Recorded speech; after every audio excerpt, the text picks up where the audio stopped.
यहां हम सभी श्री गुरु तेग बहादुर जी के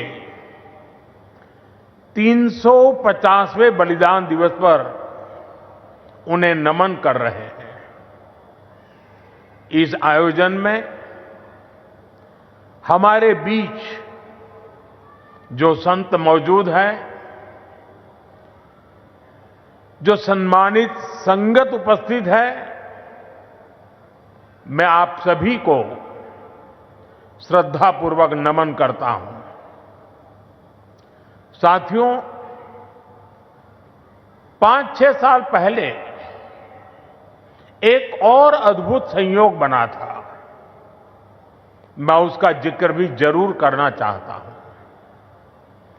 साल 2019 में 9 नवंबर को जब राम मंदिर पर सर्वोच्च न्यायालय का निर्णय आया था, तो उस दिन मैं करतारपुर कॉरिडोर के उद्घाटन के लिए डेरा बाबा नानक में था। मैं यही प्रार्थना कर रहा था कि राम मंदिर निर्माण का मार्ग प्रशस्त हो, करोड़ों राम भक्तों की आकांक्षा पूरी हो। और हम सभी की प्रार्थना पूरी हुई। उसी दिन राम मंदिर के पक्ष में निर्णय आया। अब आज अयोध्या में जब धर्म ध्वजा की स्थापना हुई है, तो फिर मुझे सिख संगत से आशीर्वाद लेने का मौका मिला है। साथियों, अभी कुछ देर पहले कुरुक्षेत्र की भूमि पर पांचजन्य स्मारक का लोकार्पण भी हुआ है।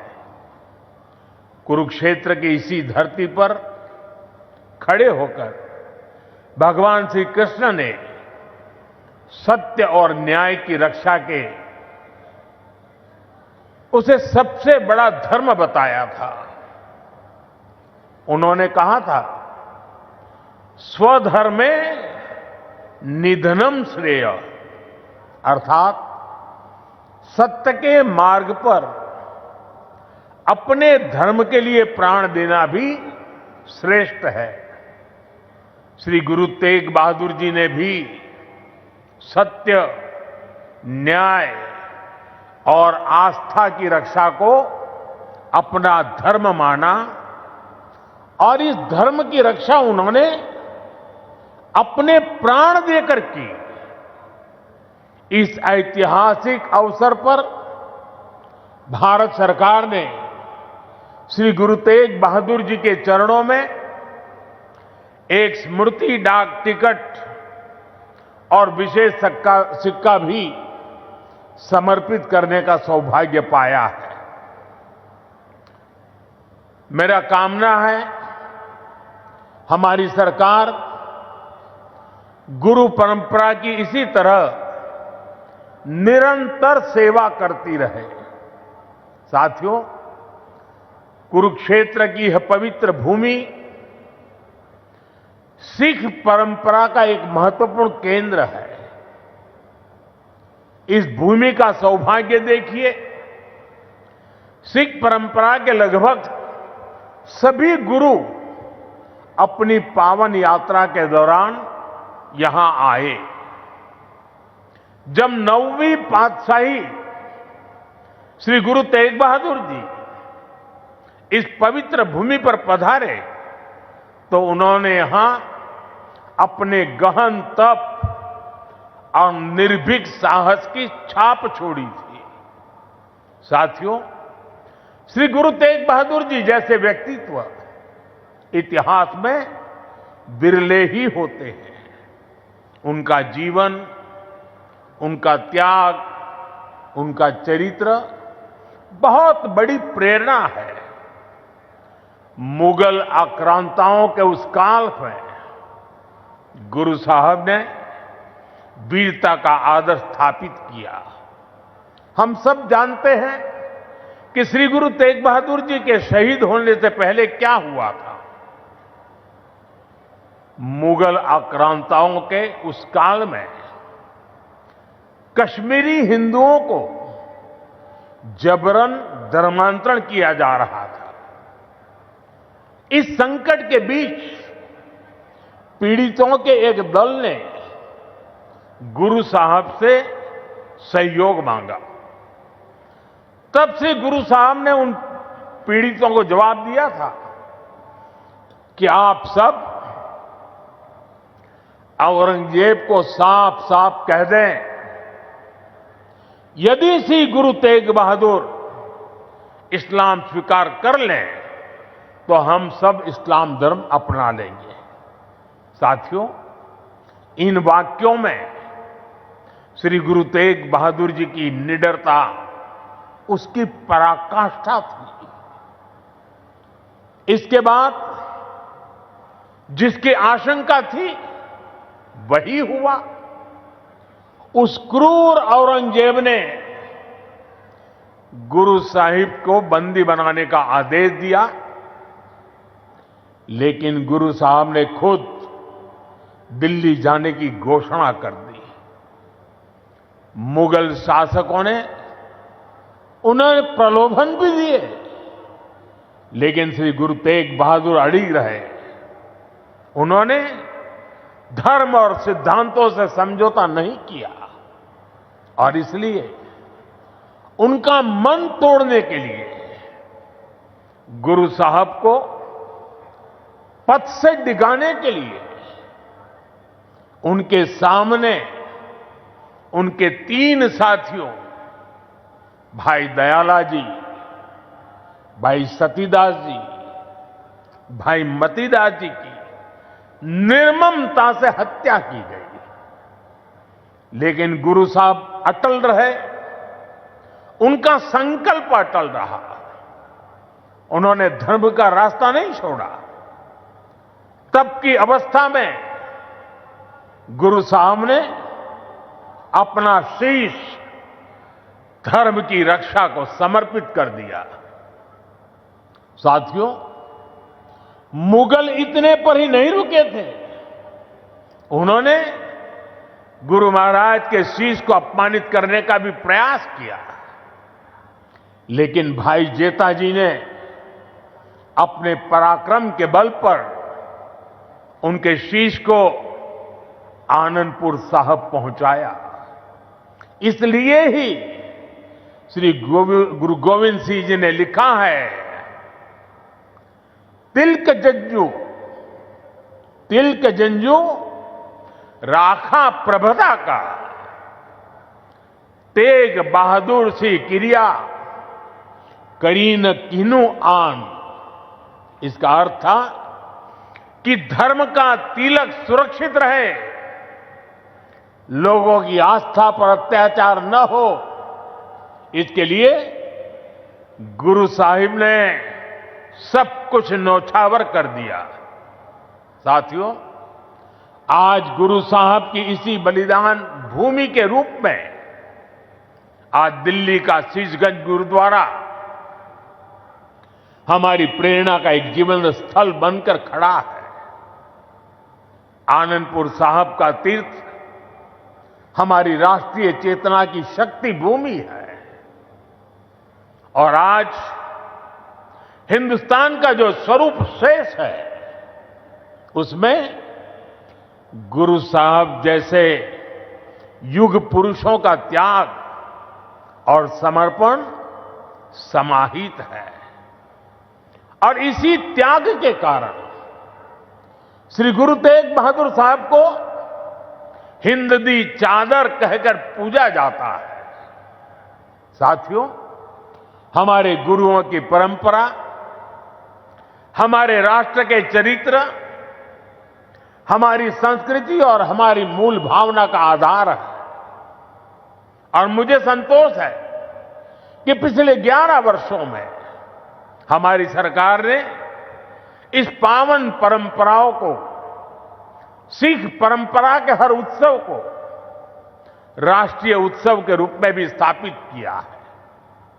हमारी सरकार को श्री गुरु नानक देव जी के 550वें प्रकाश पर्व पर, श्री गुरु तेग बहादुर साहब जी के 400वें प्रकाश पर्व और श्री गुरु गोविंद सिंह जी के 350वें प्रकाश पर्व को भारत की एकता और अखंडता के उत्सव के रूप में मनाने का अवसर मिला। पूरे भारत के लोग अपने मत, परंपरा और मान्यताओं से आगे बढ़कर इन योजनाओं में सम्मिलित हुए हैं। साथियों, हमारी सरकार को गुरुओं से जुड़े पवित्र स्थलों को भव्यतम और दिव्यतम रूप देने का सौभाग्य भी मिला है।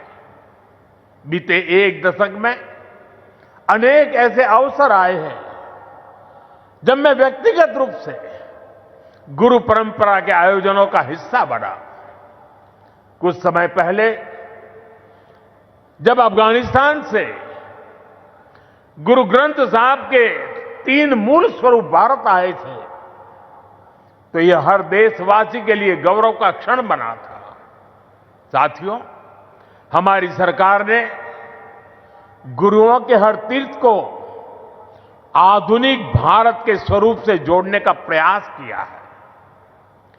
करतारपुर कॉरिडोर का काम पूरा करना हो, हेमकुंड साहिब में रोपवे प्रोजेक्ट के निर्माण करना हो, आनंदपुर साहिब में विरासत-ए खालसा संग्रहालय का विस्तार हो, हमने गुरुजनों की गौरवशाली परंपरा को अपना आदर्श मानकर इन सारे कामों को पूरी श्रद्धा से पूरा करने का प्रयास किया है। साथियों, हम सभी जानते हैं कि कैसे मुगलों ने वीर साहिबजादों के साथ भी क्रूरता की सारी सीमाएं पार कर दी थी। वीर साहिबजादों ने उनको दीवार में चुना जाना स्वीकार किया, लेकिन अपने कर्तव्य और धर्म का मार्ग नहीं छोड़ा। इन्हीं आदर्शों के सम्मान के लिए अब हम हर साल 26 दिसंबर को वीर बाल दिवस मनाते हैं। साथियों, हमने सिख परंपरा के इतिहास और गुरुओं की शिक्षाओं को राष्ट्रीय पाठ्यक्रम का हिस्सा भी बनाया है ताकि सेवा, साहस और सत्य के ये आदर्श हमारी नई पीढ़ी की सोच का आधार बने। साथियों, मुझे विश्वास है कि आप सभी ने जोड़ा साहिब के पवित्र दर्शन जरूर किए होंगे। मुझे याद है जब पहली बार मेरे मंत्रिमंडल के सहयोगी हरदीप सिंह पुरी जी ने मुझसे इन महत्वपूर्ण धरोहरों के बारे में चर्चा की थी। उन्होंने बताया था कि उनके परिवार ने गुरु गोविंद सिंह जी और माता साहिब कौर जी का पवित्र जोड़ा साहब करीब 300 वर्षों से सहेज कर रखा है और अब वो इस पवित्र धरोहर को देश दुनिया की सिख संगत को समर्पित करना चाहते हैं। साथियों, इसके बाद इन पवित्र जोड़ा साहिब को पूरे सम्मान और मर्यादा के साथ वैज्ञानिक परीक्षण कराया गया ताकि ये पवित्र धरोहर आने वाली पीढ़ियों के लिए संरक्षित हो सके। सभी तथ्यों को देखते हुए हमने यह सामूहिक निर्णय लिया कि इन पवित्र जोड़ा साहिब को तख्त श्री पटना साहिब को समर्पित किया जाएगा, जहां गुरु महाराज ने अपने बाल्यकाल का एक लंबा समय बिताया था।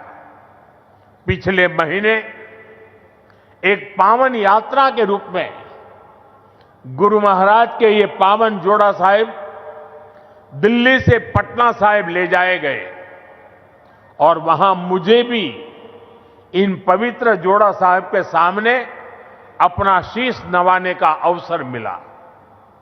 मैं इसे गुरुओं की विशेष कृपा मानता हूं कि उन्होंने मुझे इस सेवा का, इस समर्पण का और इस पवित्र धरोहर से जुड़ने का अवसर दिया।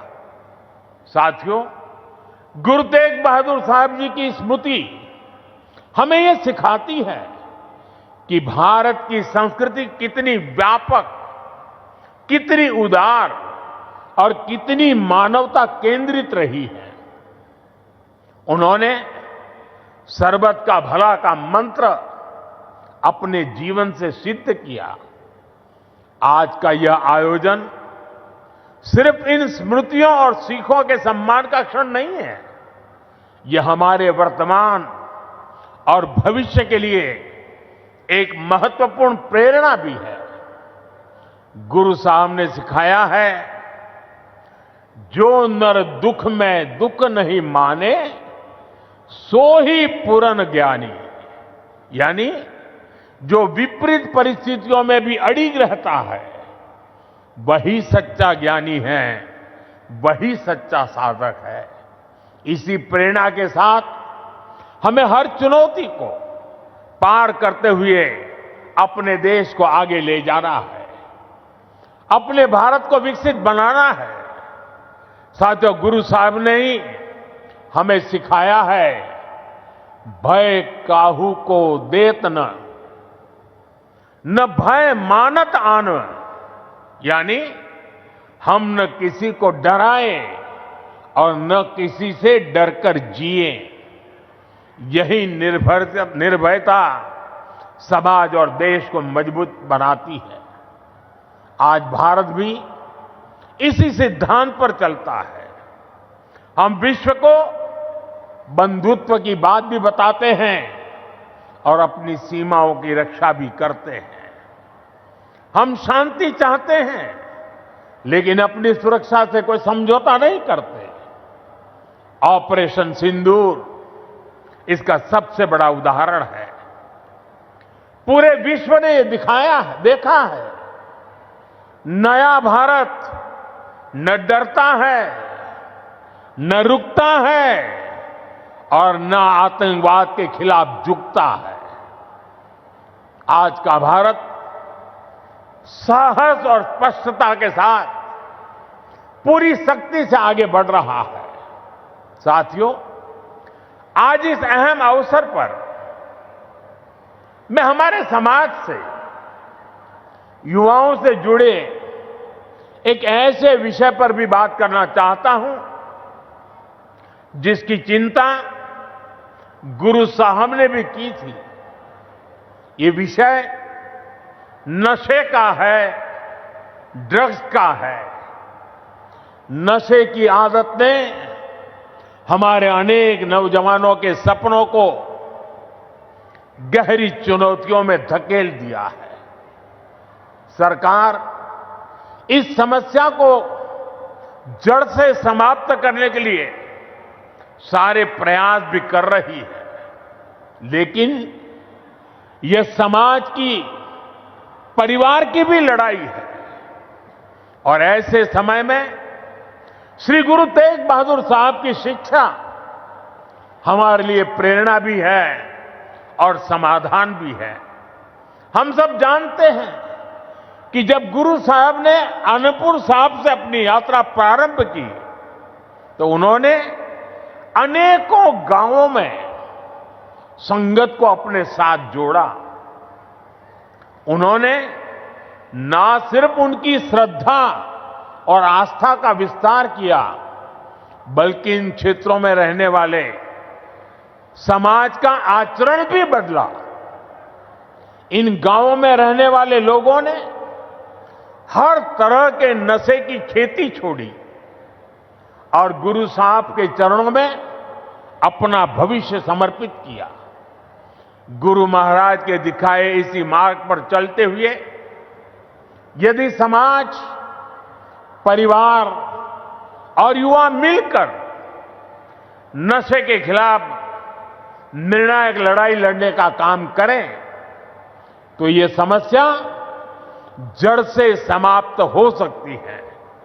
साथियों, श्री गुरु तेग बहादुर साहब की शिक्षाएं हमारे आचरण में शांति, हमारी नीतियों में संतुलन, और हमारे समाज में विश्वास का आधार बने, यही इस अवसर का सार है।